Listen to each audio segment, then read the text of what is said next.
This is going to be a video tutorial on how to enable or disable captions in Canva.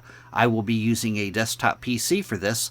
Let me jump over to my browser here. I have my browser open now and I am logged into the free version of Canva. This should work the same on the browser as it does on the desktop app. They're kind of identical. The way to enable or disable captions, the first thing you want to do is open up Settings. As you can see off to the left here, I currently am on the Home tab.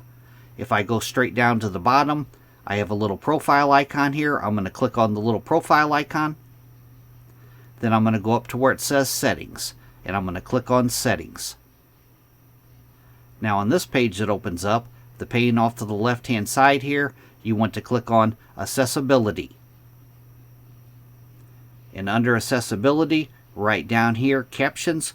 Captions will be generated and displayed for all spoken words video and audio content throughout Canva. If this is enabled, then captions are enabled.